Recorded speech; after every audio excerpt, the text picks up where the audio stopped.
यानी केमिस्ट्री में रसायन शास्त्र में लेसन 2 स्टार्ट किए हैं।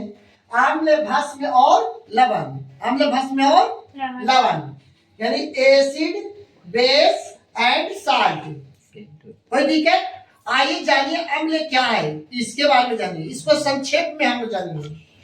अम्ल जो स्वाद में खट्टा हो, खाने के उपरांत जो स्वाद में खट्टा लगता है उसे अम्ल कहेंगे। क्या कहेंगे? अम्ल।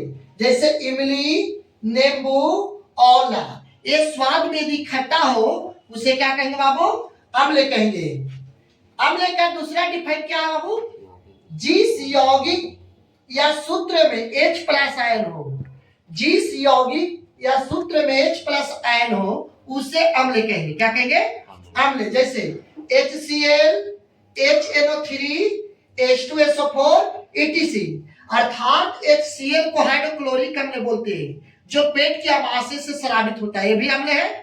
चलिए, अम्ल का तीसरा डिफाइन क्या है बाबू?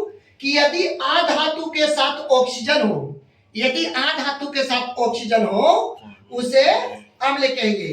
जैसे CO2, SO2, CO। देखिए तो कार्बन डाइऑक्साइड है, कार्बन अधातु है और अधातु के साथ ऑक्सीजन है, यदि कार्बन डाइऑक्साइड, सल्फर डाइऑक्साइड अम्ल है। अब आइए भस्मेनी क्षार के बारे में जानेंगे। भस्मेनी क्षार के बारे में, तो जो स्वाद में कड़वा हो, खाने के उपरांत जो स्वाद में कड़वा हो उसे क्या कहेंगे? भस्म। जैसे करेला, नींबू की पत्ती, करेला या नीम की पत्ती, करेला या नीम की पत्ती। साबुन भी कड़वा लगता है, साबुन भी कड़वा लगता है।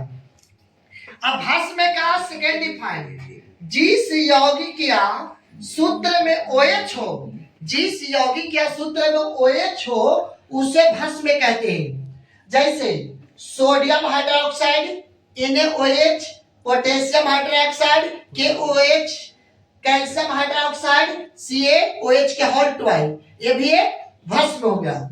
चलिए भस्म के थर्ड डिफाइन क्या है जी? परिभाषित किस तरह से करेंगे, ध्यान देंगे। यदि धातु के साथ ऑक्सीजन हो, यदि धातु के साथ ऑक्सीजन हो उसे भस्म कहते हैं। जैसे कैल्शियम धातु है, कैल्शियम के साथ ऑक्सीजन इसलिए कैल्शियम ऑक्साइड भस्म हो गए। मैग्नीशियम धातु है, मैग्नीशियम के साथ ऑक्सीजन इसलिए मैग्नीशियम ऑक्साइड भस्म हो गए। सोडियम ऑक्साइड यानी सोडियम के साथ ऑक्सीजन इसलिए भस्म कहेंगे। अब आइए लवण यानी साल्ट, जो स्वाद में नमकीन हो उसे लवण यानी साल्ट कहते हैं, जैसे नमक, बिस्कुट इत्यादि। समझ रहे हैं? चलिए ठीक है।